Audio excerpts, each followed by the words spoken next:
अल्हम्दुलिल्लाहि वहदा वस्सलातु वस्सलामु अला मन ला नबिय्य बअदह अम्मा बाद अऊज़ु बिल्लाहि मिनश शैतानिर रजीम उदऊनी अस्तजिब लकुम। যাবতীয় প্রশংসা গুণগান হামদ সানা সে মহান আল্লাহ সুবহানাহু ওয়া তাআলার দরবারে, যে মহান আল্লাহ সুবহানাহু ওয়া তাআলা ইমাম বুখারী রাহিমাহুল্লাহ মডেল মাদ্রাসা কর্তৃক আয়োজিত চতুর্থ বার্ষিক ওয়াজ মাহফিলে আপনাকে আমাকে উপস্থিত হওয়ার মতো সুবর্ণ সুযোগ করে দিয়েছেন। আমরা সে মহান মনিবের নিকট সকলে অন্তর থেকে শুকরিয়া আদায় করছি। সকলে বলি আলহামদুলিল্লাহ। দরুদ ও সালাম বর্ষিত হোক পৃথিবীতে যত নবী রাসূলগণ এসেছেন সমস্ত নবী আলাইহিস সালামগণের প্রতি, বিশেষ করে আমাদের নবী শেষ নবী জনাবে মুহাম্মদুর রাসূলুল্লাহ সাল্লাল্লাহু আলাইহি ওয়াসাল্লামের উপর। আল্লাহুম্মা সাল্লি আলাইহি আল্লাহুম্মা বারিক আলাইহি। সম্মানিত দ্বীনি মুসলিম ভাই ও বোন, আমি আপনাদের সামনে অতীব সংক্ষিপ্ত সময়ে অল্প কয়েক মিনিট কথা বলবো। তারপরে ইনশাল্লাহ আপনারা আমাদের যারা আলোচক মণ্ডলী আছেন ধারাবাহিকভাবে বিষয়ভিত্তিক আলোচনা শুনতে পারবেন। এবং বিশেষ করে একটা বিশেষ আকর্ষণ আছে, সেটা হলো আমাদের ইমাম বুখারী রাহিমাহুল্লাহ মডেল মাদ্রাসার যারা শিক্ষার্থী আছে তাদের কিছু বক্তব্য আপনাদের সামনে উপস্থাপনা করার চেষ্টা করব, যাতে ইনশাল্লাহ আমি আশাবাদী আপনাদের কাছ থেকে শুধু দোয়া আসবে। আপনারা একটু ধৈর্য ধরেন, আমি অল্প কিছু কথা বলবো, তারপরে ইনশাল্লাহ বাচ্চারা কথা বলবে, তারপরে ধাপে ধাপে আমাদের এখানে আকবর বিন আবেদ ভাই তিনিও উপস্থিত আছেন, আর আমাদের যিনি প্রধান আলোচক শেখ ডক্টর আবু বকর মোহাম্মদ জাকারিয়া হাফেজাহুল্লাহ তিনিও উপস্থিত আছেন। বলি আলহামদুলিল্লাহ। শায়েখগণ ধাপে ধাপে আলোচনা করবেন। আমার মাদ্রাসার যিনি প্রধান শিক্ষক শেখ হাফেজ আরাফাত বিন আহসান ভাই তিনিও উপস্থিত, তিনিও আপনাদের সামনে দু চারটা কথা বলবেন ইনশাল্লাহ। আপনারা ইনশাল্লাহ সকলের বক্তব্য শুনে এরপরে বাড়িতে যাওয়ার চেষ্টা করবেন ইনশাল্লাহ। আমার পূর্বে আমাদের সুপরিচিত বক্তা মুসাফির আবদুল্লাহ ভাই অত্যন্ত গুরুত্বপূর্ণ অল্প সময়ে মহামূল্যবান কিছু কথা বললেন। আল্লাহ সুবহানাহু ওয়া তাআলা আপনাদের আমাদের সবাইকে উক্ত কথার প্রতি আমল করার তৌফিক দান করুক। সবাই বলি আল্লাহুম্মা আমিন। আর আপনারা জানেন আমাদের যিনি সভাপতি ছিলেন শেখ অধ্যাপক ফজলুল বারী খান মিয়া সাহেব, তিনি অসুস্থ মানুষ, এরপরও অনেক কষ্ট ক্লেশ করে এসেছেন। মাগরিবের পরই এশারের আগেই তিনি কথা বলেছেন। আমরা ওস্তাদের জন্য দোয়া করি, আল্লাহ সুবহানাহু ওয়া তাআলা আমাদের মিয়া সাহেবকে পূর্ণ সুস্থ করে দেখ। সবাই বলি আল্লাহুম্মা আমিন। সম্মানিত দ্বীনি মুসলিম ভাই ও বোন, আমি সংক্ষিপ্ত সময়ে আপনার সামনে যে বিষয়ে একটু কথা বলবো তা হচ্ছে দোয়া। দোয়া অত্যন্ত গুরুত্বপূর্ণ একটা বিষয়, যেটা লম্বা চওড়া একটা বক্তব্য। আপনাকে আমি শুধু একটা পয়েন্ট নিয়ে একটু কথা বলে আমি আমার কথা শেষ করে দিব। সেটা হচ্ছে আমরা দোয়া করতে গিয়ে অনেক সময় নিরাশ হয়ে যাই। আমরা আল্লাহর নিকট দোয়া করতে গিয়ে অনেক সময় হতাশ হয়ে যাই। যেমন উদাহরণ দেই, বুঝতে পারবেন। মুরব্বী মানুষটাকে বললাম, মুরব্বী আমার জন্য একটু দোয়া করবেন। ওই মুরব্বী বলে, আমরা পাপি তাপি মানুষ, আমাদের দোয়া কি আর আল্লাহ কবুল করবেন? বলে না এরকম? বলে, মানে নিজের প্রতি কনফিডেন্স নেই, বিশ্বাস রাখতে পারে না। আমরা গুনাহগার মানুষ, আরে আমাদের দোয়া কি আল্লাহ কবুল করবেন? আমরা কত গুনাহ করেছি, আমাদের দোয়া কি আল্লাহ কবুল করবেন? হতাশ হয়ে যায়। আবার আরেক শ্রেণীর মানুষ এরা এখানে আছে, তারা তাড়াহুড়া করে। মনে রেখে দিয়েন, তাড়াহুড়া যারা করে তাদের দোয়া কবুল করা হয় না।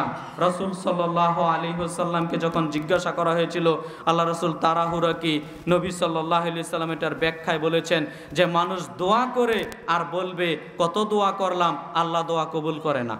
তার মানে হতাশ হয়ে যায়। সকালে একটা দোয়া করলাম, আল্লাহ তুমি আমাকে এই বিপদটা দিও না, দেখা গেছে বিপদটা ঠিকই এসে গেছে, এরপরই বলে বসলাম আরে দোয়া করলাম ঠিক, আল্লাহ দোয়াটা কবুল করলো না। মানে দোয়া করেছে, যখন নগদে রেজাল্ট পায়নি তখন হতাশ হয়ে যায়, নিরাশ হয়ে যায়। নবী সাল্লাল্লাহু আলাইহি সাল্লাম বলছেন, এই শ্রেণীর মানুষের দোয়া আল্লাহ সুবহানাহু ওয়া তাআলা কবুল করেন না। সম্মানিত দ্বীনি মুসলিম ভাই বোন, আপনাদের আমি বলছিলাম দোয়ার বিষয়ে। আপনি যদি হতাশাগ্রস্ত হয়ে যান যে কত দোয়া করলাম আল্লাহ দোয়া কবুল করেন না, নানান অজুহাত দেন, আমরা কত দোয়া করলাম আল্লাহ দোয়া কবুল করেন না, আমরা কত পাপ করলাম আল্লাহ আমাদের দোয়া কবুল করেন না, এই রকম যদি আপনার অভ্যাস গতিনীতি হয়ে থাকে তাহলে আল্লাহ সুবহানাহু ওয়া তাআলা আপনার আমার দোয়া কবুল করবেন না। সম্মানিত দ্বীনি মুসলিম ভাই বোন, আপনাকে আমি একটা অভিযোগ, সেটা হলো এই যে আপনি আমি হতাশ যে আমরা অনেক পাপ করেছি, আমাদের দোয়া কি আল্লাহ কবুল করবেন না? মনে রেখে দিয়েন, আপনি যত গুনাহগারই হন না কেন, আপনি যত পাপী হন না কেন, আপনি দোয়া করবেন মানে এই দোয়াটা কোশ্চিনকালেও বিফলে যাবে না। কোনো না কোনোভাবে আপনার দোয়া কবুল হবেই হবে। আপনি এখন দোয়া করেছেন, নগদে রেজাল্ট পাননি, এজন্য হতাশ হয়ে গেছেন। আপনি হতাশ হবেন না। আপনি নগদে রেজাল্ট পাননি, তাতে কি হয়েছে?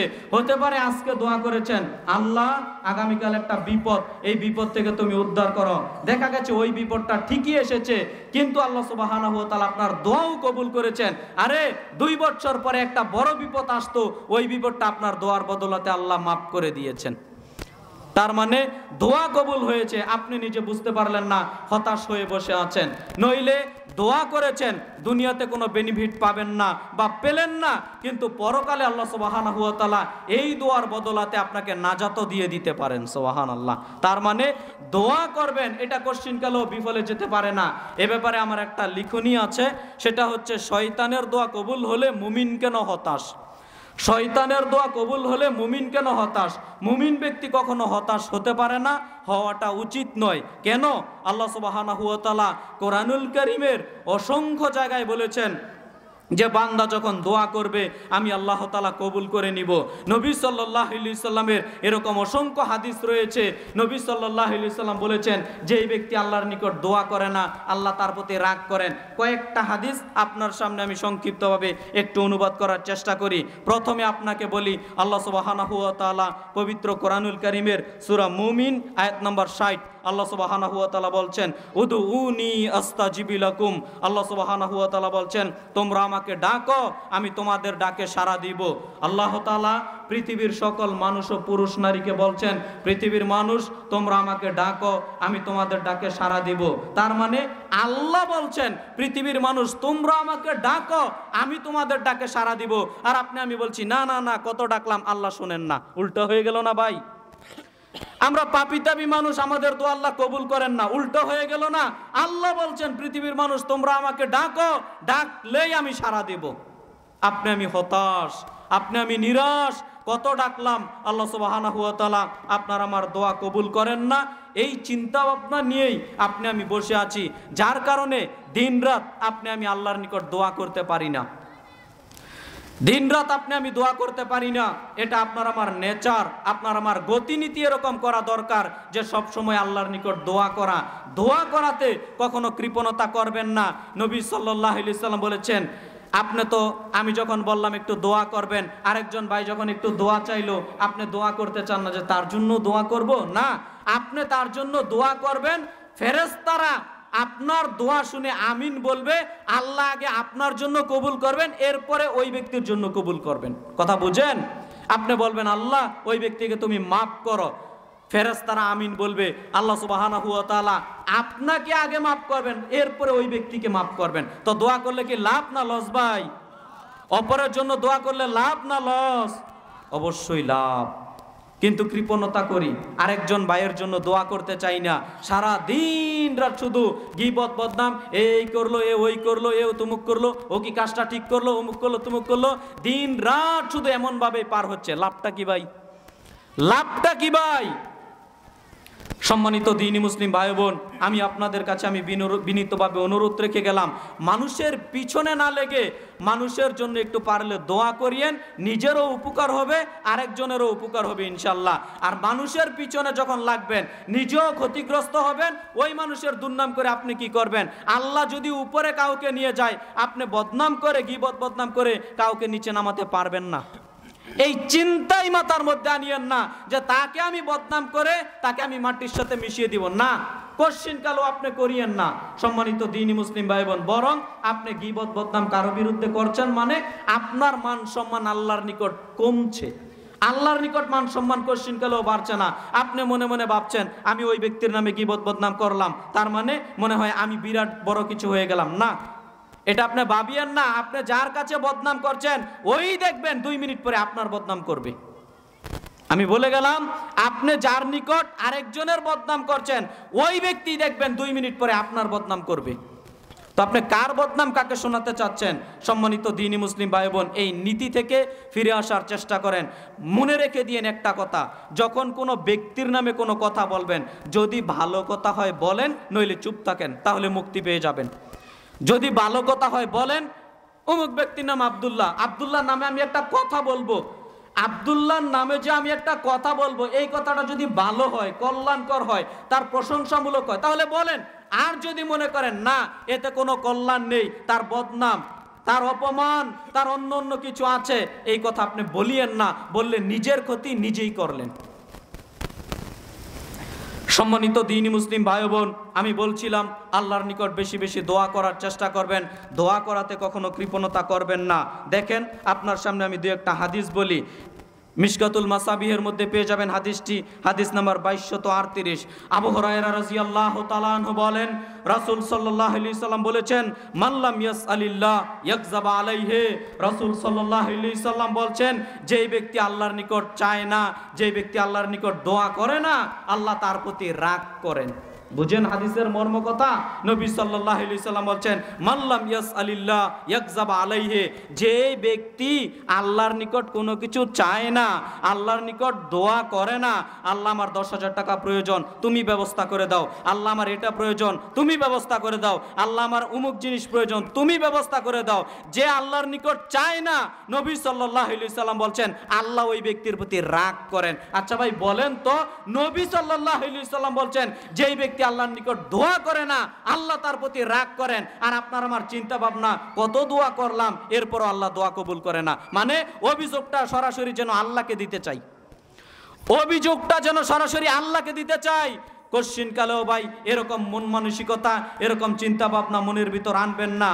সব সময় নিজের দোষ নিজে বলার চেষ্টা করেন, নিজেকে নিয়ে আত্মসমালোচনা করার চেষ্টা করেন। আপনি কতটুকু দোয়া করছেন আল্লাহর নিকট এইটা আপনি ভাবেন। আপনি কতটুকু দোয়া করছেন, আল্লাহর নিকট কি চাইছেন, আল্লাহর নিকট কি প্রার্থনা করছেন, নিজেকে নিয়ে ভাবেন, নিজেকে নিয়ে চিন্তা ভাবনা করেন। যখন আপনি নিজেকে নিয়ে ভাববেন, নিজের জন্য একটু দোয়া করবেন, তাহলে সফলতা আসবে। আর আপনি দোয়া না করে অন্য পথে চলে গেলে সফলতা আসবে না।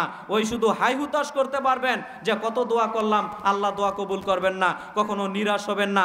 একটা বিষয়ের জন্য আপনি দোয়া করছেন, আল্লাহ আমার অমুক জিনিসটা প্রয়োজন, দোয়া করতেই থাকেন। একদিন হচ্ছে না 2 দিন করেন, 2 দিন হচ্ছে না 1 সপ্তাহ করেন, 1 সপ্তাহ হচ্ছে না 1 মাস করেন, 1 মাস হচ্ছে না বছরের পর বছর করতে থাকেন। দেখবেন একদিন না একদিন আল্লাহ দোয়া কবুল করবেনই করবেন ইনশাল্লাহ। আর আজকে যদি আপনি রেজাল্ট দেখতে না পারেন, তাহলে ইনশাল্লাহ বিচারের কাঠগড়াতে অবশ্যই এর বড় একটা প্রতিদান পেয়ে যাবেন। অর্থাৎ আপনাকে আমি যেটা বুঝাতে চাইলাম, আপনি দোয়া করলে কোশ্চিন কালেও লস হবে না, দোয়া আপনাকে করতেই হবে যে কোনো মূল্যে। আপনি বেশি বেশি আল্লাহর নিকট প্রার্থনা দোয়া করার চেষ্টা করেন। সম্মানিত দ্বীনি মুসলিম ভাই বোন, আপনার সামনে আমি বলছিলাম আল্লাহর নিকট বেশি বেশি দোয়া করবেন। দেখেন দ্বিতীয় 2 নম্বর আরেকটা হাদিস সংক্ষিপ্তভাবে অনুবাদ করে আমি আমার বক্তব্যের ইতি টানার চেষ্টা করব। সালমান ফারসি রাদিয়াল্লাহু তাআলা আনহু বলেন, রাসূল সাল্লাল্লাহু আলাইহি সাল্লাম বলেছেন, ইন্না রাব্বাকুম হাইয়ুন কারীম, শুনে রাখো তোমাদের প্রতিপালক অতীব দয়ালু, অতীব লজ্জাশীল।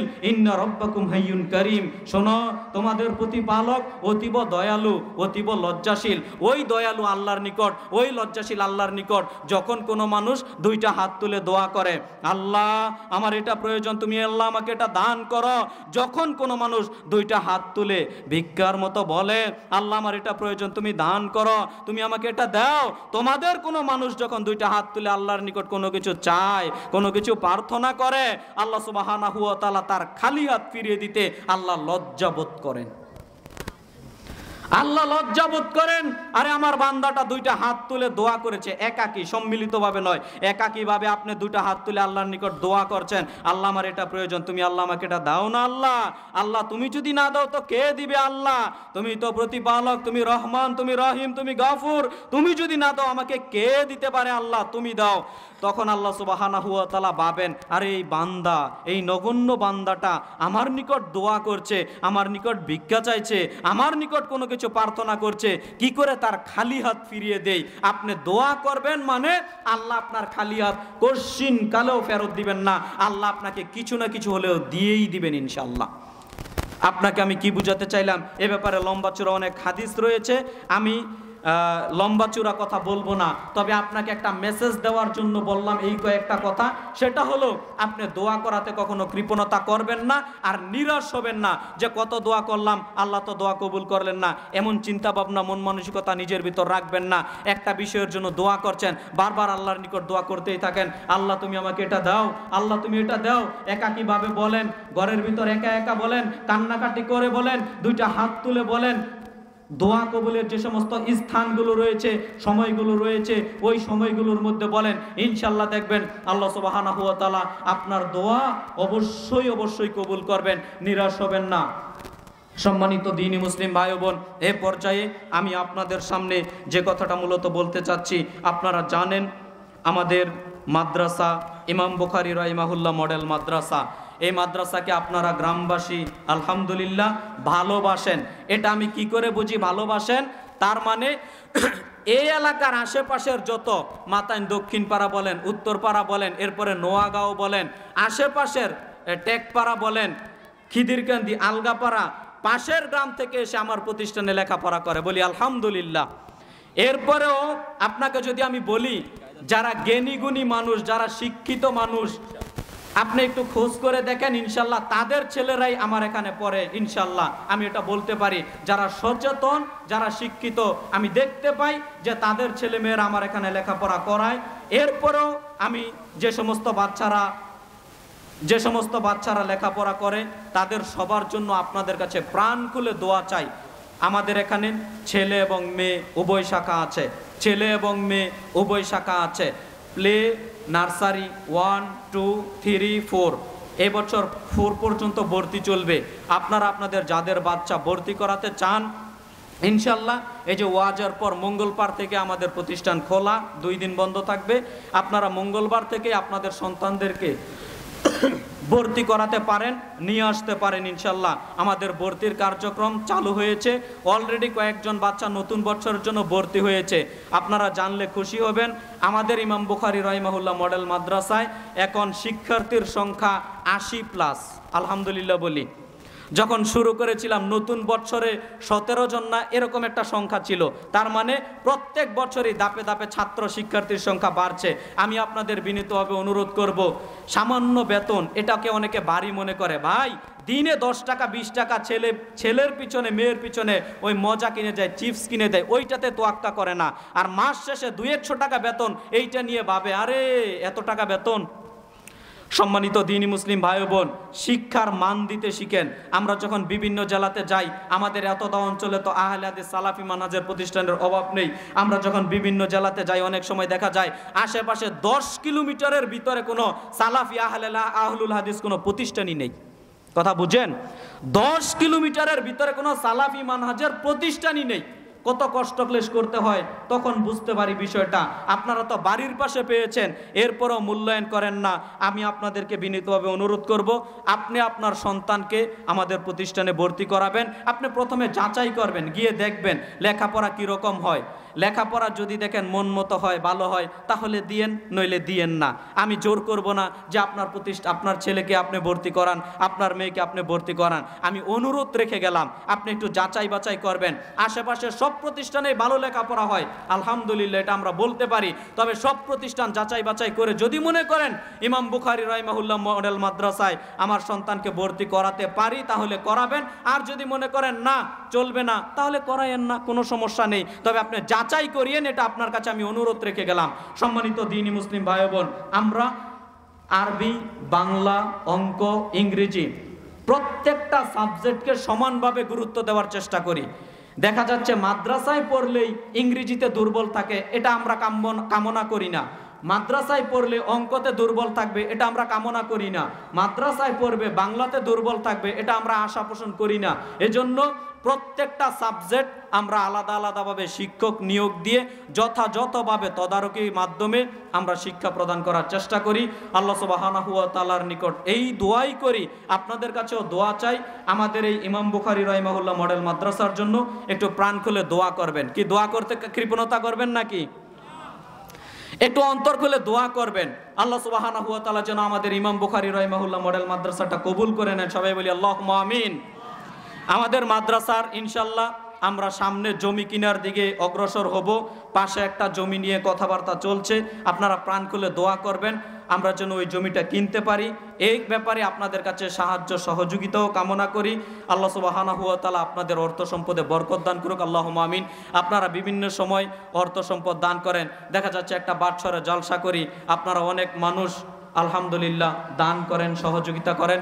আমরা প্রাণ খুলে দোয়া করি। হয়তো এককভাবে ওইভাবে ঘোষণা দেওয়া সম্ভব হয় না যে অমুক 500, অমুক 1000, অমুক 2000 দিল।